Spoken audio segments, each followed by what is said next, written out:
Welcome and welcome back everybody to you here. Super excited. As y'all can see, I have a box of goodies here. It has not been confirmed whether or not the box contains board games, but if you have any guesses as to what it could be, let me know. It's always a fun thing I do on Instagram anytime I get a shipment is I just put up like, what do you think's in the box? And I would say probably 9.5 times out of 10 people say things other than games, but that has yet to be the case. So I guess we'll find out today. Thanks everyone who's here live. Good to see y'all. Hope you're having a fabulous Wednesday evening. If that's the time where it is where you are currently, it certainly is here. Yeah, it's definitely not rabbits because they would need to breathe. Humans though? Questionable. So I will say too that I do have another box that unfortunately I won't be able to open on stream, sent over from the lovely folks over at Noble Knight Games. And unfortunately, we won't be taking a look at those games because they are going to be gifts for people. So I really don't want to spoil the surprise by showing them on stream, but I'll definitely be posting about them later and talking about them once we get them to the table. So super excited here. Let's go ahead and see what we got. So it's a relatively small order since, you know, there are games on the wish list. Hopefully that will be coming from elsewhere, but there were just a couple that I really couldn't resist ordering for myself, as you do. I think last year I put out a video about my holiday wish list, aka just games that I bought for myself, which, you know, just really getting into the spirit, embracing it fully here. So super excited. Ooh, nice. Okay, so we have a couple of things here. You can probably see some of them. I'm gonna set this off to the side and we'll pull them out one at a time. So the first one that's in here is, oh my goodness, beautiful. This is one that is not for me. It is Call of the Wild, which you guys have probably heard me talk about, but if you're not familiar with it, it's a real-time bluffing game. So it's got this really cute little sleeve here. I'm gonna move this off to the side so we have a little more room. Hopefully it doesn't fall off the table. Okay, perfect. This is one that I ordered for myself for our game group to play a little bit ago, and it's been a hit. So they had some extra copies, and I figured no time like the present. Usually when we play this, it's an instant, can we play again? So, like I said, it's a real-time bluffing game where you are going to be acting out as different animals and making their mating calls. So if you make the same mating call as somebody, you can choose whether you want to meet up and try to mate. But the bluffing element comes in where you could make a sound of a different animal, and instead you could try to be eating. Yeah, that's the real-time element, the bluffing part. So, and it's done in real time. So everybody is simultaneously making the animal noises around the table all together. It's just like a free-for-all. It's really nice too because it's a very straightforward game. Dinner for animals. Yeah. It's a really straightforward game in terms of the rules, so it's easy to learn. This is literally all that you need to know to get started. But the depth of strategy is pretty crunchy here, believe it or not. So usually when we play, people have a great time because it's very unique and just very, it seems nonsensical, but usually people want to play like back to back because then they say, oh my gosh, I totally get it now. I have a strategy that I want to try. So I figured it would be a good one to have. Great game to play with grandma. Oh gosh. I mean, hey, I'm not gonna judge, you know? When I teach this game, I always also say too, because it's in the rules, that just because you make the same animal noise as somebody doesn't necessarily mean that you are obligated to meet up with them. So consent is important. There has to be a signal saying that, like, yes, we agree to meet up. These are the in-depth rules. So it's pretty straightforward, honestly. It even includes a turn example, which I can read it to y'all now. This is pretty great. So yeah, here are the different animals and the noises that they make. And you can see this is the food chain of which animals each which Grandpa needs love too. Ooh, you know, it's fun for the whole family. It's got these really nice little circle cards as well. They're kind of like coasters. You could absolutely make a really nice deluxeified version where they are coasters. Because obviously it's like your favorite game, but if they came out with a Kickstarter version, that's what I would imagine would happen. So yeah, you're putting your card down and making the animal noise in real time. You can swap between different ones and try to trick people. And then there are also some really fun little objectives. So like have 2 or more snare lips in your den, you get a bonus 2 points. If you don't mate the entire game and you only eat other animals, you could get that as well. So there are a bunch of different ones, and then the watering hole. So if the animals aren't related in any way, then they would go there instead. Don't like round cards. I usually don't either for a lot of variety of reasons, but for this game, it just works really nicely and it just feels really fun. This is kind of like the same level of thinking and like bluffing as Skull, which also has like those round discs. So I don't mind it in this game, believe it or not. But yeah, typically I'd be with you where I don't necessarily enjoy that. But the example rules for Call of the Wild, oh my goodness. Example, Pete is calling Chi-Chi the sound of a whiffaloon, but Sarah believes he is hunting as usual. Would that mean that Pete is actually a fizzolisk, which eats whiffaloons? Sarah looks in the lower right corner of her cards for the Chi-Chi call and finds that she has one, the Snurlep, which eats a fizzolisk. Sarah returns the call of Chi-Chi. Peter's more than happy to meet, thinking he will eat Sarah's whiffaloon, but then the cards are flipped. He sees that his fizzolisk has been eaten by Sarah's Snurlep instead. How about that for an example turn? So this is, yeah, like I said, a super fun one. It was very affordable as well. So it's just going to be one that I keep on my shelf of double bought games. And when we play it, there's going to be somebody, I mean, everybody we've played it with has really enjoyed it as an experience. But there's going to be somebody who's head over heels for it, just like I was when I first played. And I'm going to make their day by just whipping it out and being like, that's yours. I know, right? I'm sorry. I should have given a not safe for work warning before I read the example. But yeah, so that's Call of the Wild from Play All Day Games. The first little game in here, and like I said, this one isn't explicitly for me, but I think it will bring me just as much joy to be able to give this to someone who will appreciate it as some of the other games that I did get for myself. So we'll put this one up here, and let's see, what else do we have in here? Okay, this is one that I wasn't sure that I needed, but I couldn't help myself. So we have Azul Mini. Y'all have probably played Azul. Oh, this is interesting that this is just part of it. I wonder if I can remove this tab here. I do really enjoy small versions of games. I have Hive Pocket instead of like just the regular Hive. Azul has definitely been a game that for me has cooled greatly in terms of my enjoyment of the game, but when they announced the mini version, I kind of couldn't help myself, if I'm being honest. And now it's here.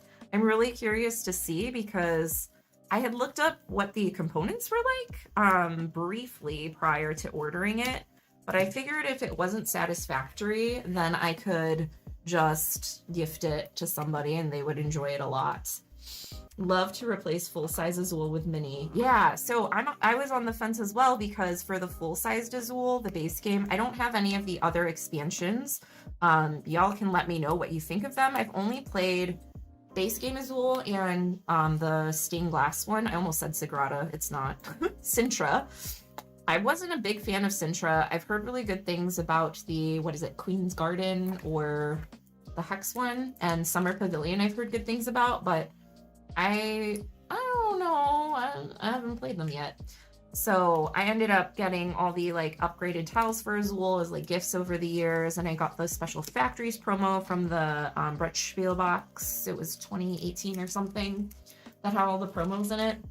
And I got the Joker tiles, which I really enjoy. So I wasn't sure if I needed mini version because it doesn't come with that content, and I don't think you can like mix it together. But in the end, I just kind of caved. I was like, you know what? We're gonna try it and see. Okay, so it has this little plastic insert. I'm not really sure what, oh, is this for the different, whatchamacallit, factories? And we have this baggie here. Oh, this is kind of nice. It's got a snap on it and it's got, oh my gosh, wait. So I think the whole thing can be put in this little bag and carried around. That's kind of adorable, y'all. What's happening? Oh my gosh, on the tiles. They're so cute.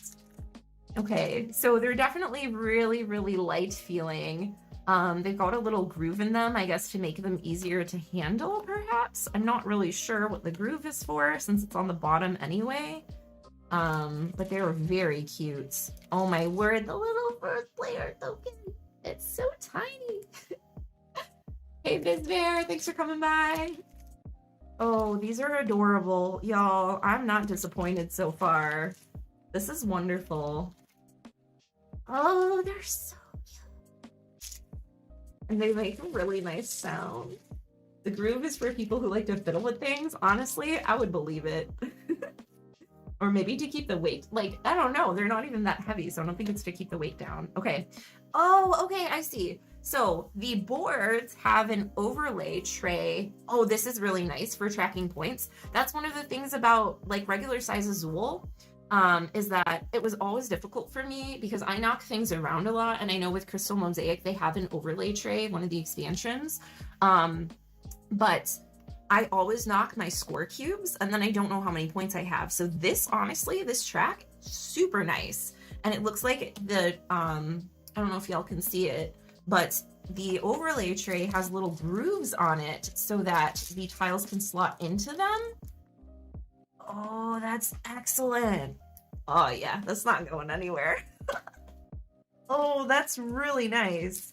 So you could even play this like, oh, and because this has the grooves for the factory, you could just play this even just like, I don't know, on a picnic. You wouldn't need like a table because things are not going to be moving around too much. I love that. We have all of our boards and I'm wondering, oh, there are the little factories. So cute. And the rule book. Oh, that's adorable. I've told this story, but up until very recently, for about 3 years, I was playing Azul wrong, and nobody called me out on it. Other people thought it was played the same way until I played it on Board Game Arena. Oh, love that. And I do like that the boards do have the front and back for the like base game one, and then the variable board, which is a little more challenging because you can put the colors wherever you want them. So let's just pop these bad boys. So these are they're super, super thin. They're just like, what is it, like plasticky paper, instead of being cardboard, which I would have preferred tiny little cardboard tokens, but I guess that's fine, especially because it comes with this tray. Oh, that's really cute. Oh wait, do 4 of the tiles fit in these trays? And it's even got a little indent for the center ones. So I guess you can just take out for player counts, whichever ones you're not going to be using. Let's see, how do we want to put this away? Let's put the boards first. And I'm not going to put the rule book on the bottom because I'm not a psychopath. Don't worry. Y'all, sorry to call you out if you're one of these people, but y'all ever met people that keep the rule book in the bottom of the box? Honestly, I don't trust them. Okay, oh wow, they fit really nicely. That's perfect. Oh, it's so freaking cute. Ugh! No official solo mode for Azul? I don't believe so, but let me see what the box says, because that would be official, right? It says 2 to 4, so I don't think there is an official one. However, I would be very surprised if people haven't made homebrew runs, which I know is a little different, but yeah, that's totally fine. Gosh, these tiles. All right, I feel very satisfied. When we did the Thinkmas live stream, we talked about making miniature versions of games. I wonder if that's going to be the new, like, board game meta, because for a while it was roll and writes or dual versions of games, like 2-player games. So I wonder if this is going to be the new thing now that Next Move Games has done it. They're just going to go hog wild and everybody's going to make miniature versions of their games. Mark Oughton has an awesome one, and I think that refers to the solo mode for Azul. So if y'all are interested, you should check it out. I'll probably check it out. I feel like this would be a fun one to play solo, especially now that I have this mini version. Could bring it to like work or out and about if I'm on the train. Oh, you could play this on a train now. Love that. Okay, we're gonna put it back in the box, even though that bag is so cute. Which I guess the bag doubles for not only carrying the entire game, but also for whatchamacallit, for the tile distribution. Yeah, the only thing is this tab here that I'm not a fan of, but I get it for, usually they have a perforated edge. I'll just cut it later a little bit more precisely off stream. Looking for his BGG name. He has a lot of solo automas. Yeah, if you find it, put it in the chat for us, because I think a lot of people would be interested in that. So we have Azul, Mini, and we have Call of the Wild. So a game that I already own, and then a game that I more or less already own. What else do we have in here? Oh, there's some good ones. Should we go big? Should we go like small to big for the last couple ones? I think so. All right. So we have Enchanted Plumes. This is such a gorgeous game. It's from Calliope Games. I think that's how you pronounce it. And I got to play this one at a board game cafe that opened just about a year ago, not too far from me, less than an hour, which if you live in the suburbs, y'all, that's nothing. And I got to play this one. I'd heard good things about it, but it wasn't one that was on like the forefront of my mind. But it does play 2 to 6 players. They had demo copies there, so I figured if there was ever a time to try it, it would be now. And tried it, was surprisingly really fun. So I decided to order a copy. Ooh, such beautiful art. Love it so much. The rules are very straightforward. You just take a card and you add it on to your peacock. So you're making a reverse pyramid type situation with other cards. So that's setup, finishing that, gameplay, an example, the rules for building, and then scoring. And that's it. And then just an example scoring. So pretty good there. Yes, small to big. Loud and clear. Ton 4. I got you. Oh man. I will admit that I'm very biased in terms of liking this game because it is gorgeous, but with small set collection games, you don't need anything too crazy and clever in terms of mechanics. I think the presentation really does have a huge impact on people's enjoyment of the game when it's a very straightforward kind of thing. If y'all have any suggestions for other small set collection type games, let me know. So those are some of my favorites. Want Enchanted Plumes, but I don't buy games that don't have a solo mode. Oh, that's very fair. I think there would probably be a good way to make a solo mode as compared to maybe some other set collection games. Definitely the number of rounds being affected by an automa would be really good, because with this one, there's a little bit of a push your luck element. So as you're going through, you can make a really, so pretty. You can make a really large start for your plumes. Like for example, however many you have out, this dictates how many cards go on the next level. So you'd be able to put 2, and the colors. So if you have blue here, you would have to be able to play blue or silver to the next row. So I could play that and that, for example. But the tricky thing is here that for these, the top cards, you can make it really large to be able to get more cards in, but the top card values are all going to be negative points. And then anything underneath them has to match, but those will be positive points. And then if you can finish your plume, then you get a bonus point per each card. So you're highly incentivized to be able to make a manageable sized bird. A manageable sized bird. Yeah, that's fair. Because you'll get less negative points on top, and you can get that bonus for having them underneath. So like I said, interestingly enough, a really unique kind of push your luck mechanic there. Let's see. There's an unofficial solo of Enchanted Plumes on BGG. Just tried it the other night and it works well. Oh yeah, there is one, and it's unofficial. Sweet. Okay, and it looks like we got the name for Azul solo, Duke Fan Blue 2005. He's done automatas for Azul, Canvas, Splendor, Dual, Tiny Towns, and so many more. That is fantastic to know. I really need to get more into some of these unofficial solo modes. I know that there's one, or actually it might be official for Abyss that I've been meaning to check out. Oh, these are so pretty. This is like a very clean design, but the art is really, really nice. Ah, okay. I'm really excited to play this one at game night, and especially because it plays up to 6. We've been having kind of like more than 4-player game nights recently, so having games that are able to accommodate that has been a priority for me in terms of acquiring new games. Sweet. All right, small to big. So we have Enchanted Plumes, first new one that I do not own. And this is a brand new one that I've never played. So I kind of busted my rule about just purchasing games that you've already played to get your play rate percentage higher. But this is Prophecy from Yellow Games. This one just came out, at least here in the US, and it is a trick-taking game. I really love the art on it, even though I know that the art is probably very superficial, and the theme is probably very superficial, but I don't know how they tied it in. I'll have to read and see.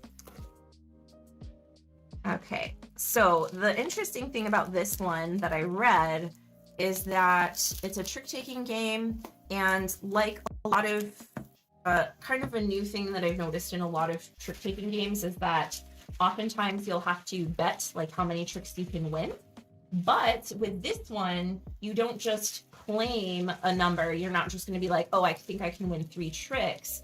I believe what you do instead is you use cards from your hand to show how many tricks you think you're going to win. So if you think you're going to win more tricks, you have to get rid of more cards, which of course limits your ability to win said tricks, which seems like a really interesting balance.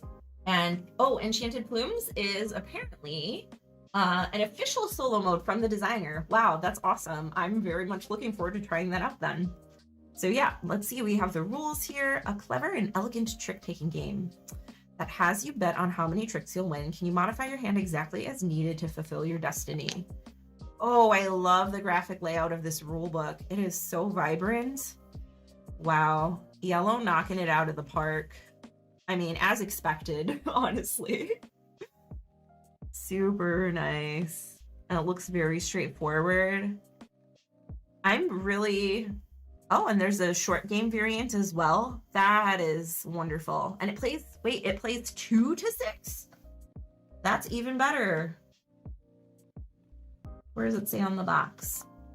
Yeah, 2 to 6. So that's pretty atypical for trick-taking games. Usually it's 3 minimum. So I'm interested to see. And it doesn't look like the 2-player version has a variant either. That is wild. I'm very excited to try that and see how it goes, especially compared to the multiplayer ones. All right, and we have a little dial here, which has some of the different symbols, which I'm assuming are the suits.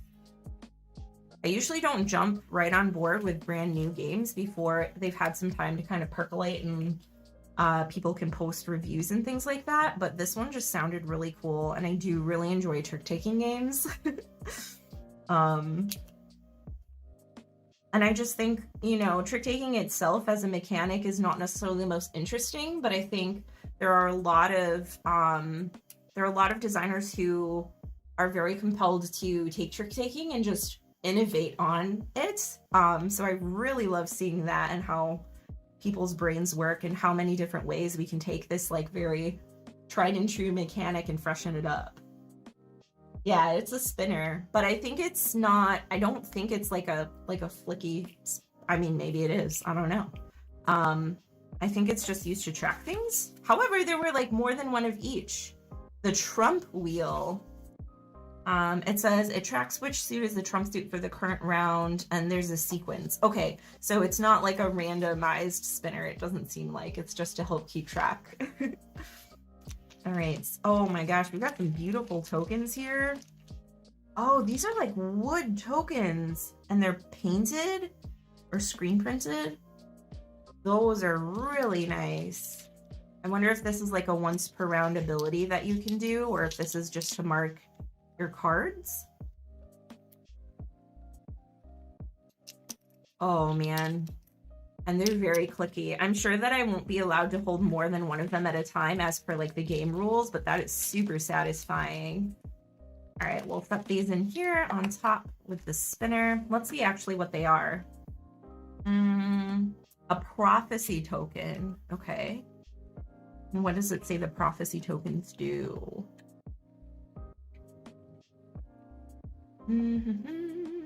Bid. Oh, I thought that said bio. It says bid. All right. Predict how many you'll play, bid the number, put them in a stack. Okay, yeah, so the prophecy token is just to mark the cards for your bid and to show that you're ready for the round. But that's a really nice touch. I'm not gonna lie. I don't know how much that added onto the like price of the game, but I think it's worth it. Have I played Fantasy Realms? I have played Fantasy Realms. My take on that is it is in a similar kind of space for me as a couple other games, or at least I always think of these games kind of all together. So Fantasy Realms, oh my gosh, I talked about it in a video a while ago. What's the Stonemaier game based on the novels? Fantasy Realms, Red Rising, Featherlight is like a mini condensed down version of those games. Of all of those, I really feel like Fantasy Realms and Red Rising, for me, feel kind of bloated. Yeah, thank you, Jana. They feel kind of bloated. The fact that you're looking for like a specific card that pairs with a specific card or a couple cards in like a 50+ card deck, that gets a little iffy for me. I think the system is good, but I like to see those things more streamlined. So like something like Featherlight, which is the same concept, but with really simple, straightforward set collection, I really enjoy. It's the same where you have your own hand of cards and then you have a general pool of cards that everybody's sharing and affecting. But in terms of those games as well, I always encourage people to take a look at Capital Lux, because while they're not the exact same, they are similar in that you have a generalized pool of cards that dictates point scoring for what you have personally in your hometown to score. So I have played it. That's kind of my overall thoughts on it. I think if I played it more, or if I had played it sooner in my board game journey, I would have more nostalgic value attached to it. But I think the first time I ever played it was literally just like last year. But yeah, that's that. Oh man, these cards are really beautiful. Okay, and so now we have to check, because each of these cards looks like it has been unique so far. So now we have to compare, and yes, the ones are all different as well. Oh, you'll love to see it. So beautiful. I really love this aesthetic. Yeah. Oh, little lizard boy. Oh. Yeah. Oh, and that's the picture from the cover. Oh man, these are gorgeous. Absolutely excited to try this one out. And the cards have a really nice linen finish. You probably can't see it, but they feel very, very nice. Yeah. The art, I know. As soon as I saw this box cover, I was like, all right, it's from ELO. It's got a cool box cover. It doesn't look like that expensive of a game. I flipped it over, saw it was a trick-taking game. I'm like, what's the sitch here? What's the little catch? Saw that you have to bid using the cards from your hand. I'm like, I'm in. No more. Worth it. Found your video on Capital Lux too. Gonna check it out after this. Yeah, absolutely. It's a banger of a game, so it's definitely one that I would recommend checking out, especially if you do like games like Fantasy Realms or the idea of that. then you'll probably also really like Capital Lux. I mean, everybody's gonna like Capital Lux because it's just a game. But all right, so the next game we have on here, I have played before once on Board Game Arena, and that is Forest Shuffle. This box is a lot bigger than I thought it would be. One thing I hate about bidding trick takers is I'm so bad at predicting how many tricks I will win. Same. I feel that, but I'm still addicted to them. Ghosts of Christmas, I'm particularly bad at. I just like trying to see if I can puzzle together what's happening. And 9 Lives, same kind of thing. I'm just there for the ride at that point, honestly, and I'm okay with it. Forest Shuffle, no plastic, nice. Keeping with the eco theme. Has these stickers though, which I am terrible at removing. Yeah, Forest Shuffle on BGA. So I played it on BGA. As I have to be fair, because I did just say, like, some of the mentioned a couple games that have too many cards. I did get the feeling that Forest Shuffle is one of those games that does have more cards than I would prefer in the deck. It's just a lot. Oh, just cut it with a knife. I mean, I do have one, but I guess it'll make tabs easier to open from either side, but I don't like leaving the tabs on there. There are, oh, that's way easier actually. I don't know if that's what you intended, but it's happening, and thank you so much. They had 2 copies, one for me and one for gifting. Yes, perfect, thank you. So I did get the sense that it has more cards than I would typically like in a card game, but it's also a really gorgeous production. I had fun playing it. I think it's one that people will really enjoy. So here we are. Struggling with the tabs. Oh no, I think I took a little, oh no, it's just extra tab sticky. Perfect. Yeah, so I think this will be a fun one. This one feels similar to me, or evokes a similar, I mean, with the theme, the art, the card collecting and set collection, it definitely reminds me of, oh my gosh, my brain. Definitely reminds me of Canopy. I kept wanting to say Canvas, but I'm like, that's not right. Reminds me of Canopy, but I think Canopy is probably best at 2. And this one seems like it would be really fun to play with more players. So here we go. This is a little foxy. I will say too that I'm absolutely biased because when I played on Board Game Arena, I just kept getting fed bunny cards. I don't know if that was on purpose from my friends, but it definitely influenced my decision on the game. So we have the object and components, setup, pretty straightforward, game flow. Yep, love to see it. Example card, what playing a card looks like, the different effects, and endgame and scoring. So very concise on the rules. Love that there's an overview on the back. 10 out of 10 rule books. The one thing that I do really love in rule books that I would absolutely be down to see more of though are flowcharts. Not that every game needs a flowchart in the rule book, but I'm a big fan. Ooh, and we have the board here. Pretty nice. We have score pads, so I'm just gonna remove, I usually remove 2 of them to laminate. That way I have one and I have a backup just in case. So I'm gonna put those to the side. And then we have our cards, paper wrapped. Lovely. Also a big fan of flowcharts. Nerds, yeah. Wait, where? All right. Ooh, so satisfying. Love that.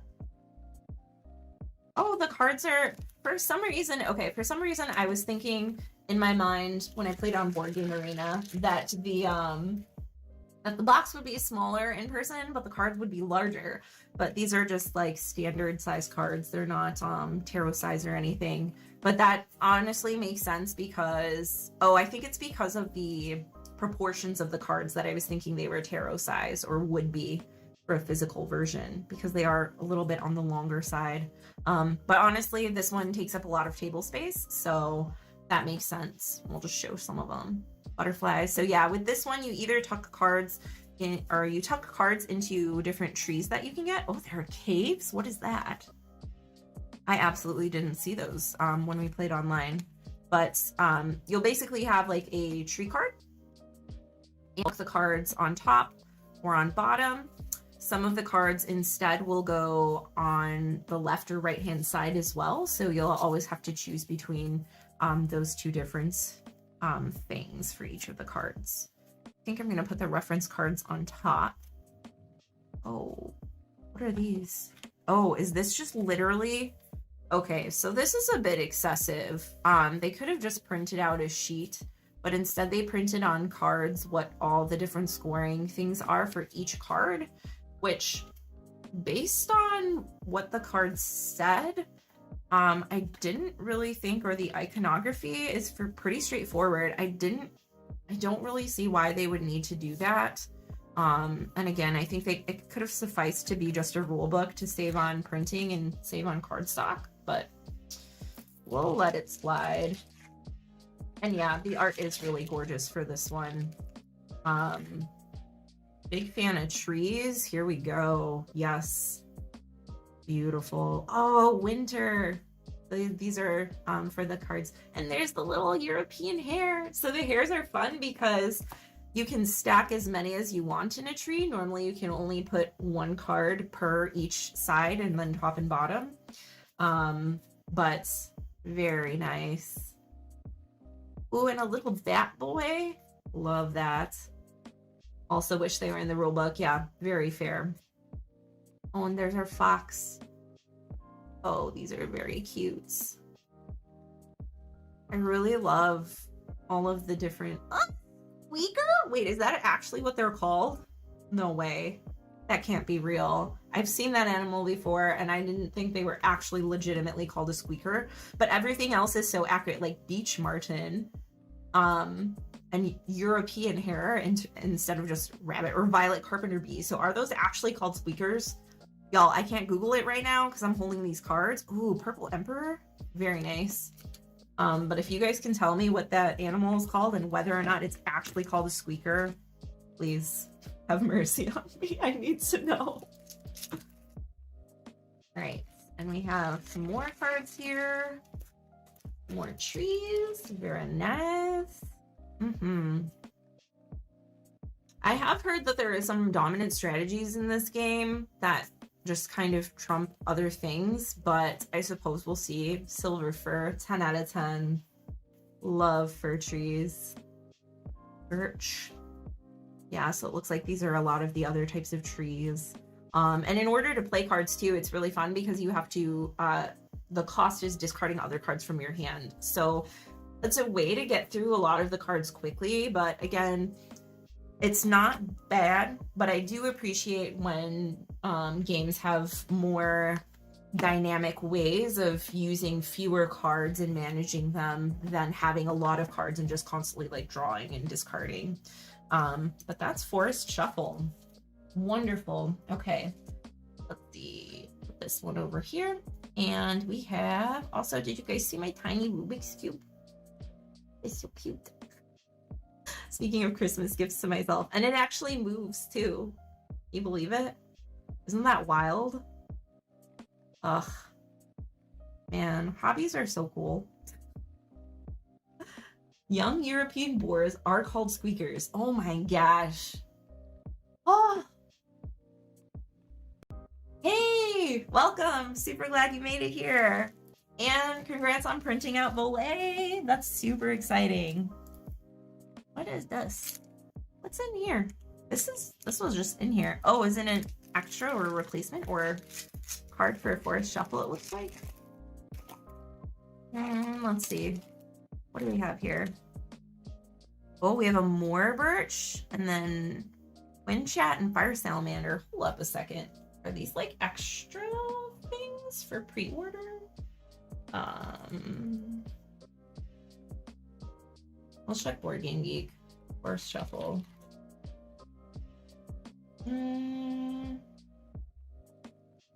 Hobby Next promo cards. That looks, hey, oh, it came with little promos. Ah, extra bonus Christmas. What up? I love that. Yeah, Enchanted Plumes is really nice. I'm very excited. Maybe I will, if the solo mode's really good, maybe we'll be seeing it on the channel, or definitely at the very least in a stream for sure then. All right, let me open this up and put this back in here. Little promo boys. A Wind Chat, a Fire Salamander, and a Moor Birch. Oof, love the fog. We'll set those right there. Okay, and I do have, I believe there's just one final game left in here. Oh, and it's the biggest one. Oh, it's heavy. Ugh. Can you guys guess what it is? You might have actually, I don't know if you guys got a sneak peek when the I first opened the box, but I'll give you all a second to put your guess. Need to get a boy printed soon too. Yeah, that's what I'm saying. If you guys want to set up a date soon for print and play stream, like a crafting stream, there are a couple of games that I really need to print, like Voyagers. I need to print. I've just been playing it on my tablet, but I would like to play it with other people as well. And then I also want to try Galdor's Grip. That one looks really interesting, although I did hear that it's getting picked up by a publisher, so I don't know if I'll make a print and play version of it, depending on what the update is with that. I may just wait for the actual published version to come out, but we'll see. Feast for Odin. It is not Feast for Odin. I still need to try that one. My biggest thing, or my biggest hurdle with Feast for Odin is the fact that it is very big, very chunky. I'm pretty split on Uwe games, so like Agricola, Caverna, not really my style of game. Again, that word, bloat, there's just a lot going on. And it really requires you to play the game a lot just to kind of learn what all the different avenues are. And I like less about like acquiring knowledge of what specific things are in a game and more about building strategy. So that concerns me a little bit. And the other part is just the length of the game as well. So playing, I have a feeling that if I enjoy Feast for Odin, it would primarily be solo, but I don't want to invest in everything just to play it by myself. But if I want somebody else to play it with, then I have to play it multiplayer, not solo. I think, is it on Board Game Arena as well? I'll have to check and see, because maybe that'll be the best avenue for trying it out. All right. But yeah, it's not Feast for Odin. Be down for Voyagers and Aquamarine and Sunshine Stay Done in Color. Yeah. Oh, and it is on Board Game Arena. Okay. And yup, we got it. Ding ding ding, we have a winner. It is the White Castle. Oh, and it comes with promos. I'm excited. Oh, you can play it solo on Board Game Arena? Cool. So then the only thing is then I need to learn how to play it. But Board Game Arena luckily makes that a little easy. So, need the White Castle in my life yesterday. Honestly, yeah. So I was very skeptical because there's been a lot of hype, especially on like Instagram and other social media. I have been noticing this trend of at least like publishers in the US, so DeVere, English publishers, DeVere games the past couple years, like every semi-big title that comes out has just been like, people have been losing their minds over it. So when I saw everybody posting about it from Essen and then from Gen Con, I just thought, you know, it's whatever. Like I like Bitoku quite a bit. The solo mode is atrocious, unfortunately, but I do like the game itself. What can I say? I'm a slut for dice worker placement. Red Cathedral, area control isn't really my thing, even though it's not strictly area control, but it's fine. I've yet to try it solo because I was a little underwhelmed by, like, I like the mechanics of how things work and how tight it is, but I was a little underwhelmed by the result of just then being like, who has majorities and towers, and that's how you get your points. And as far as some of their other titles have gone, I haven't really been like super impressed by any of them. So I thought White Castle, it looks really interesting. I like the theme. I like the art. We'll see. But I got to play it a couple weeks ago, and oh my gosh, yeah, this is one of the ones. This one absolutely deserves all the amazing things people are saying about it, in my opinion. I tend to like Devere's mid-size and small box games. Do you have any recommendations of ones, or which ones that you enjoyed? So we have our multiple rule books. Yep. I think, is this one Spanish, it looks like? We have, oh wait, or is this one Italian? I'm not sure. This one's definitely Italian. And then we have, I don't know. And then English. Some different language rule books here. That is one thing I mean, it's a lot of paper, which I feel conflicted about, but I'm sure there are reasons to put that all in one box as like an international version. It just seems like a lot. Huh. Interesting. Yeah. But it is what it is. So we'll set those extra ones aside. Keep the English rule book nice and close. Does anyone know if Bamboo from Devere has solo, and if it's good? The art looks cute. The art looks really cute. That was one that I looked into multiple times because I was thinking about whether I wanted to order it or not. Like, I love the aesthetic, but something about some of the reviews turned me off from getting it. If anybody has any thoughts on that, let me know. Oh, and we have these wonderful, gorgeous wooden pieces. I'm gonna move these off to the side because this one's a big boy.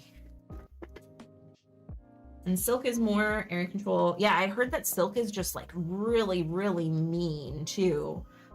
Even though I love the theme and how the components look. That was what I was told. I don't know that one would be for me.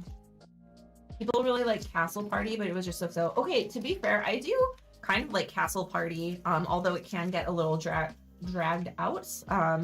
It's got some fun elements of like towards the end, everybody's castles are packed, and so you just have to throw people out into the moat, which is always fun.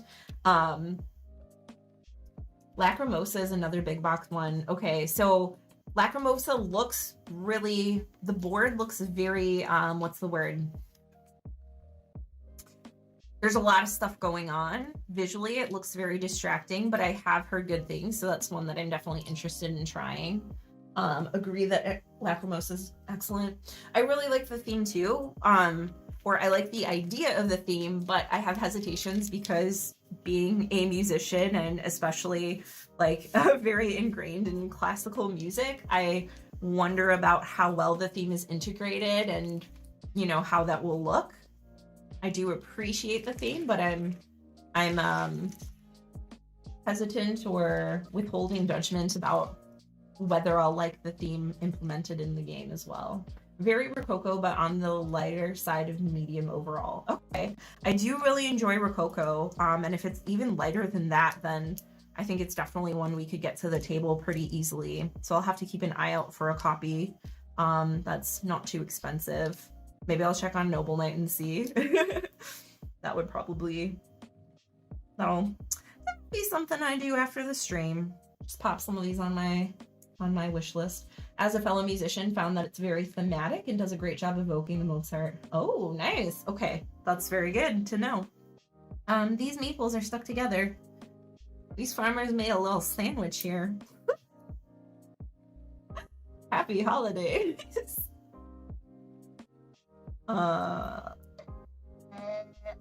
Yep, maybe. Okay, there we go. Ow. Perfect. I have these. I should have brought my baggies. Whoops. Yeah. All right. Yeah, you know how farmers be. They gotta make enough children to go work on the farms, so they gotta get busy, you know? I do like these chunky meeples though. They're pretty cute. All right, and got our reds. Okay, and we got our dice. I'm not sure about the dice colors. They're very distinct, and I'm sure it really helps with like colorblind friendliness, but the orange really does evoke a sense of Halloween. I think probably because it has black pips. I'm not sure. They are very, very legible though. Ooh, waiting for an Ube game that has the farmers breeding and not just the animals. That's fair.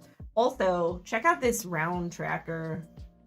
That is, I will say the one thing that Devere does nicely is they have pretty impressive wooden pieces for round tracking. Absolutely knock that out of the park every time.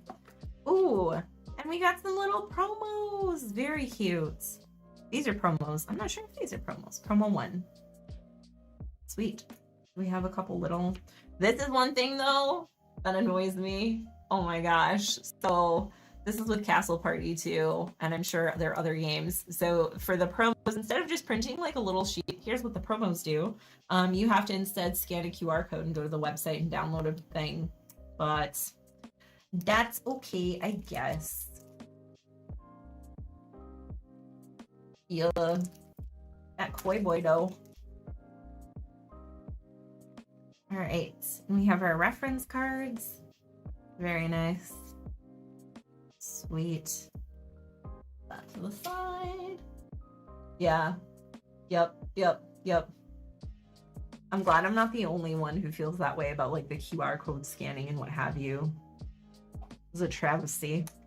Okay, what's happening in here? I'm trying to lift the board, but there's some resistance and I don't want to break things. Oh, here we go. Okay. Oh, yeah, baby.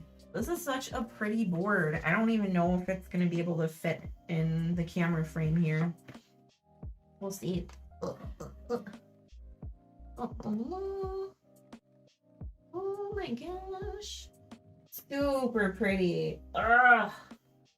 You'll love to see it. Oh my goodness.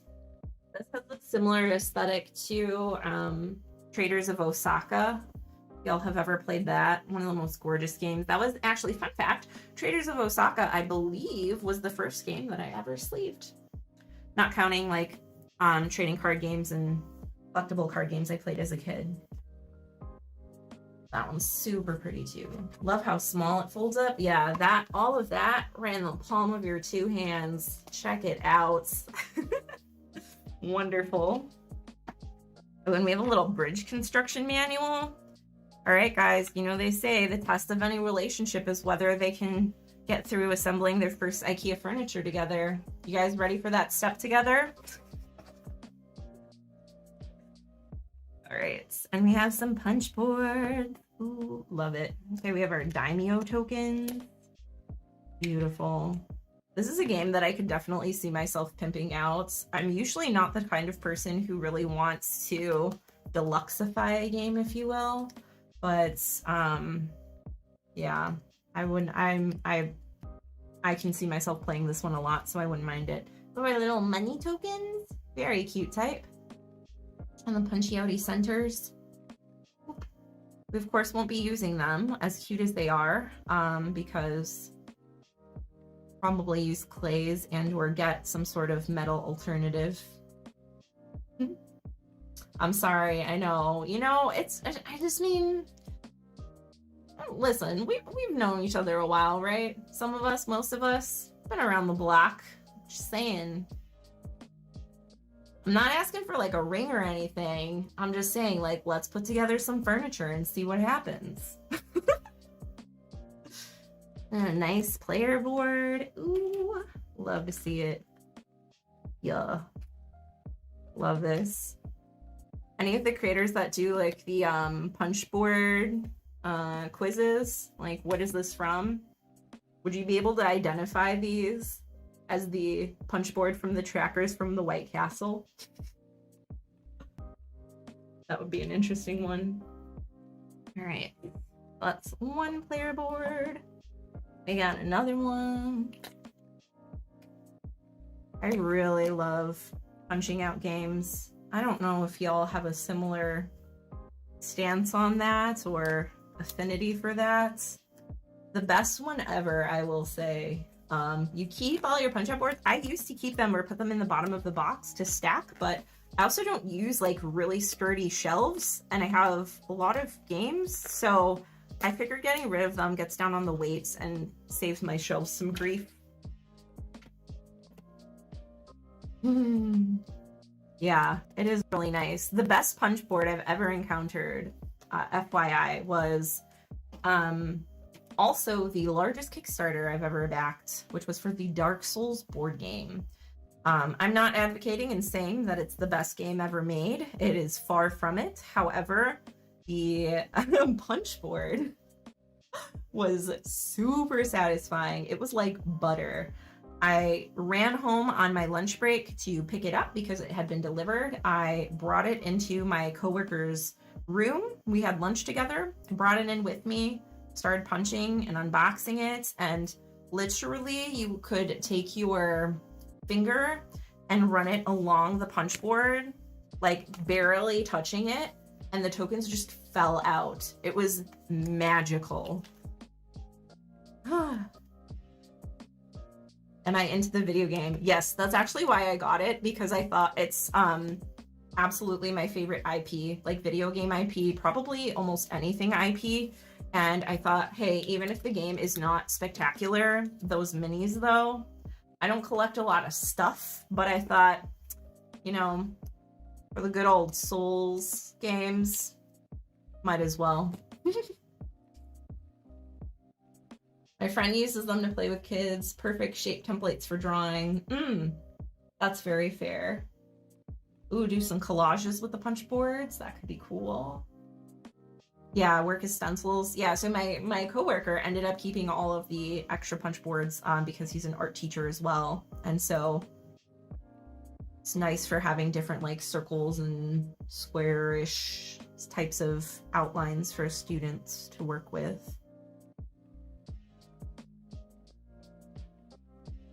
Can't wait for new games to get here Friday. Love opening them for the first time and going through everything. Yeah. What games did you order? Super curious to hear. Oh, and yeah, what games are you guys anticipating getting this, or have gotten yourself like I have for the holidays? Anybody have any up and coming games they're excited for? Oh, White Castle makes you think of burger joint? Yeah, honestly. I did say something about White Castle the other day and my friend was like, onions and burgers, question mark? Oh, man.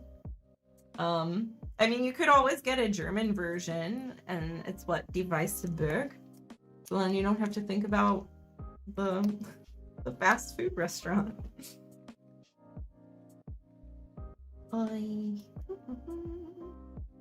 These are really cute little coins. It's a shame that they won't be used.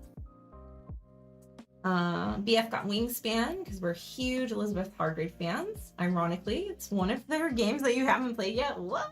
No way. Have y'all played Tussy Mussy? That's Elizabeth Hargrave as well, right? The little button shy one. Got the West Kingdom trilogy, Architects, Paladins, and Viscounts. Nice. Architects, I actually just played again on Sunday. So good. Honestly, Shem Phillips' ability to innovate on, we were talking about innovating on trick-taking music before, but his ability to just take worker placement and just make it like the best thing ever, hats off. Super excited for you. And yeah, Tussy Mussy. Adora Mariposas, just backed Undergrove. Nice. I've heard that the Fox experiment is really good. But I have no frame of reference. I didn't look into it. It's also extremely expensive for is it a roll and write flip and fill, whichever of the two, unless I'm mistaken. So I was curious about that. Printed Bole, Birdscapes, and Potions. Nice. I'll have to check out Potions. Let's see. And in December, don't buy things for ourselves. So even Kickstarters that show up. Don't know where they are. Nice. Hybrid of roll and write full game. Okay, gotcha. Writing on boards and cards. Ooh, nice. Sleeping Gods, Familiars and Foes. Love to see it. Juicy Fruits and Metro X. Hey, Metro X is such a banger. Love it. All right. Got some more of these larger tokens here. Almost done with those. Okie dokie. Ooh, yes, Witchcraft. Actually just got our copy came in, and by our copy I mean my partner ordered it, somehow not realizing that it was a solo game, got it, was excited, was like, do you want to play it? Meaning together. And I said, well, like, I guess we could co-op it. What do you mean? And I said, well, it's a solo game. And the look on their face, I was just like, I mean, if you don't want it, I'll take it. So I played it the next evening and it was really fun. Ordered all the upgrades for Flamecraft, not coming till next year. That's another one that I want to try. The art is really cute. And it looks, I've heard that it's quite fun. I just wonder about the, if it overstays its welcome or not. So we have all of our little tokens here. Super cute type. Oh man, I should have had baggies. What was I thinking? We have these 4 baggies, but they're not the same size, which I don't want to use those then for the components or for the player components. The upgrades are gorgeous. I have seen the packs and they look really nice. I haven't seen them in person, just online. Gave it to my husband to give to me for my birthday. And then you found it at your local game store. Love that. Okay. So we have our bridge construction as moment of truth. Here we go. I am very much, what's the word? Culprits? Guilty of starting to follow the rules when assembling furniture and then not following them, which inevitably means that I do something backwards or miss a crucial step and then have to go back and redo everything. So y'all feel free to hold me accountable.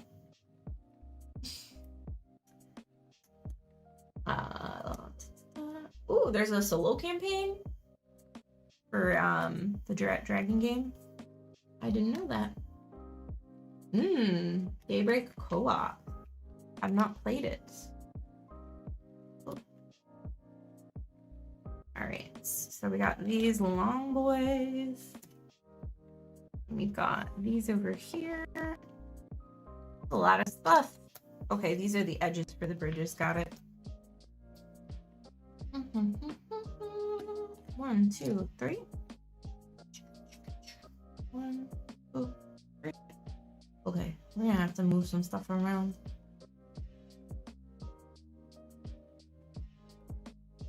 We can put the coins in a little bag. He said unfortunately they won't really be used. Oh, nice. You get to unlock more content as you go. That sounds fun. Are the sessions for Flamecraft for the solo mode, are the sessions particularly long? Like how much time does it take to get one in? Oh, I forgot these too. Super nice. 30 minutes max? All right. Sold. So cute. Little trackers. Oh my gosh. Love that.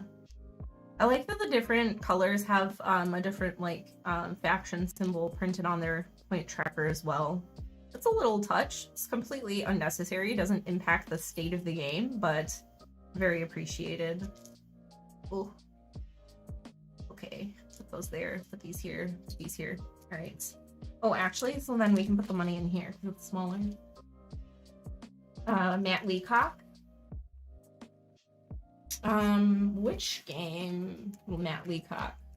Ooh, do a tutorial playthrough of Witchcraft? I would like to. There are a couple other games that I have in the works right now. But I'm gonna play it a couple more times on my own and see how I feel about it after that. And again, if not, then intending to do more like streams and stuff. So it'll definitely come up on stream at the very least, if y'all want to see it. The Matt Leacock game. All right. We'll have to look into that one a little more. Red Bridge, Black Bridge. Oof. One has a lot of very small pieces that seem like they could get damaged very easily. Trying my best to not do that, but I think one of them already got a little bent. Okay, there we go.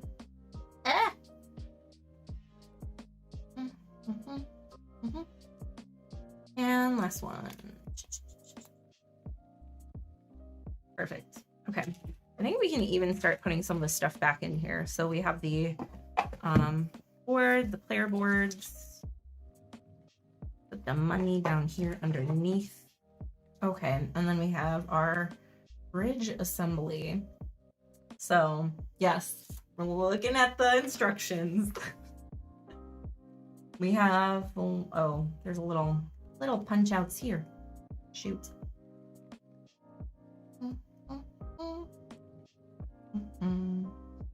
Yeah, I think the rest of the games on my wish list that I'm looking at right now are mostly in the variety of out of print or haven't been released in the US. So they're going to be a little bit more difficult to get my hands on. So I've just been kind of waiting on those. But I know that at least a couple of Noble Knight has in stock. So I'm like, do I want to pull the trigger on that right now? Do I want to wait on it? I'm not sure. I have so many other games I need to get played. I've been waiting to because I'm trying to get all my games played this year. And so like luckily with all of these ones, save Prophecy, I've already played them this year. So they won't count towards my unplayed games or like be more games that I have to play in order to get the challenge done. But it's very tempting. Shoot. This works really well. It's just like a little toothpick. And the cardboard's relatively thick, so it's very sturdy. These are the straps, y'all. Oh, wait. You don't see any other board game channels doing it quite like this. Oh, geez. So funnily enough, Matt Leacock also has one of their lesser known games is a racing game called Chariot Race, which is another one, Think of the Devil, that I have to add to my list that's out of print, but it is super fun if you're into racing games. Okay.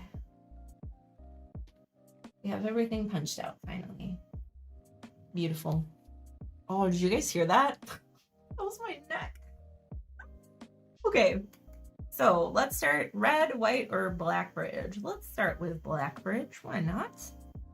We have this little guy here. We have the two edges here and here. I think it's like this type situation. Oh no! As far as punch board goes as well, y'all know that the rounded edges go up, right? Anybody who does differently, they're not your real friend. Okay, so we have that. Boom. And then we need to do the sides along with these on top of that. Somehow. Bubbly side out. We're not Neanderthals here. Ow. Oh, okay. What? And then there's another, geez, okay. Hold, please. Did you guys know that the White Castle is actually a dexterity game? And this is it, this is the game. See, now this is the point during assembly of furniture that I would say, well, now I just mirror the other side, but it's important to put this one in first. Otherwise, you won't be able to fit it in afterwards. So, you know, good job, me, for not being impulsive for once. 10 points so far, I know. White Castle, Black Bridge. As you do. Okay, boom, and boom, boom. Where, how? There we go. Okay, perfect. And then we put our little, these boys on. Which way up, which way down? Slot way down type. Okay. This is gonna require some, come on. I hope these are at least very sturdy once they're built. It looks like they will be. Like I said, the cardboard's pretty thick, and it looks like they did a good job of, like, this piece here. Oh yeah, that's not going anywhere. Basically every piece of furniture I've built as something backwards or upside down. You're doing great. Thank you. It means a lot. See, y'all, I knew we were ready to build furniture together. This is just bringing us closer than ever.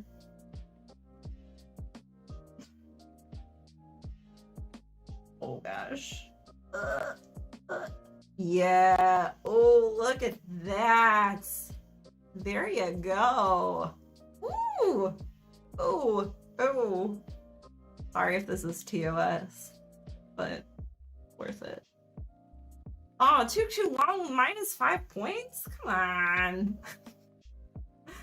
All right, there's that one. Round 2. Let's do red. Okay. Can we do it without the rules for bonus points? Without the instructions? They're gone. Out of here. Can't even reach them if I tried. It was this. This first. I do remember that. Okay. There's 1. There's 2. Feel guilty for not helping. You know, I wasn't gonna say it, but it'd be really nice if y'all could pull your weight. Rounded side up. Yep. You got it. Thanks for the assist. We're gonna put the middle part in. This is the part that's tricky, that you could definitely get carried away with, because you're mirroring both sides. Then it would be very easy to do that again, but no. We're professionals. Oh God. Okay, we're okay. Famous last words. And then we have this side here. Oh my gosh. What's happening? Oh, come on. Oh, that one's a little tight squeeze. I don't want to go in. All right. And this is the part. Like, it feels so flimsy, just like this. But once we lock these bad boys in, whoo, Lord. There we go. These are so pretty too. Dang. Props to whoever designed these. 11 out of 10 design. Especially because they're such an integral part of the game. Like, they absolutely could have just had spots on the board for these, but this really does it for me. I don't know about you guys. Boom, 2. All right. Last but not least, White Bridge. We got 1. We got 2. Look, you know, like little curls. Some strength training. Oh, we got. Okay. Oh man. Speed run. Yeah. Other side. Boom, boom, boom. Oh my gosh, come on. No, come on. I'm hoping to get Prophecy. I was not intending to stream tonight, which, by the way, thank y'all for being here again.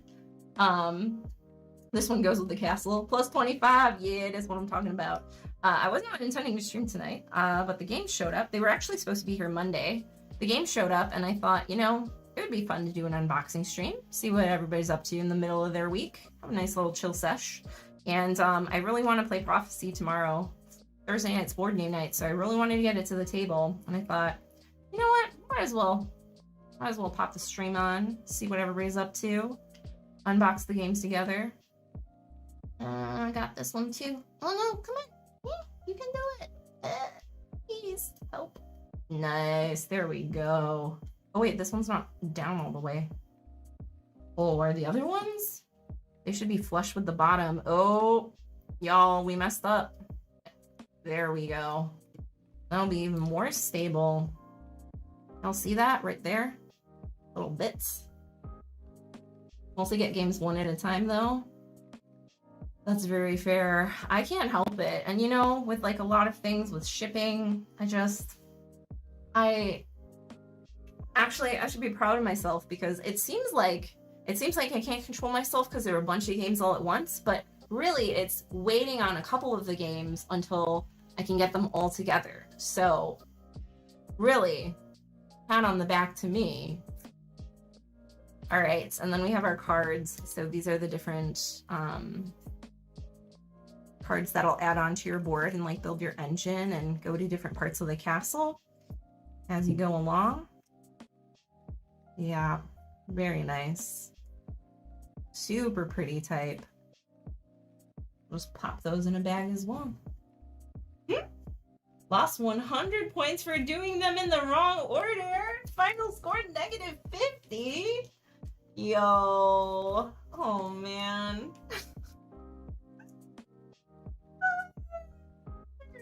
Well, on that note. Yeah, I like doing big orders too, because then it just feels like Christmas, no matter what time of the year it is. Always fun Christmas time. Actually, these fit pretty snug in there, so I'm gonna use one of the larger bags for these. Not throwing shade, that's just how it is. I know. Don't blame ya. It's just hurts every time, you know? As you do. Alright. So there are all of those. I will probably end up bagging this stuff after because I forgot to bring baggies up. But yeah, super exciting. Very nice. So here's the play-by-play recap. Round things out. So we have All of the Wilds real-time bluffing game. Already own it, but this will make an excellent gift for somebody. And then we have Enchanted Blooms. Nice little set collection game. Has an official solo mode apparently, so I'm very excited to try that out. We have Prophecy, trick-taking game from ELO. This one I have not played, so I'm very excited to see how it goes. Excellent arts. We have, oh, I forgot, Azul Mini. Own Azul. Very excited for the miniature version. Components, super nice. Forest Shuffle, which I've played once on Board Game Arena. Really excited to try it with more people and in person. And it plays to 5, actually, which for some reason I thought it was only to 4. So that'll be really nice as well for game nights. And we have, last but not least, of course, the White Castle. Wonderful. Excellent. Oh, yeah. Good times. The best shipping package is the one you forget the content of. Yep. Sometimes I get a shipping notification and I'm like, ooh, I wonder what this one is. But I can usually figure it out before it gets here. True present from your past self. Yeah, absolutely. Alrighty, so I guess that about sums it up for this evening, for this stream. Thanks so much for joining me. This was super fun. Hopefully next time I get a box of things, we'll be able to do like an impromptu stream as well. Hope everybody has a great rest of your evening, day, middle of the night, whatever time it is, wherever you are. Thanks so much for joining me as always. And I'll see you next time. Bye.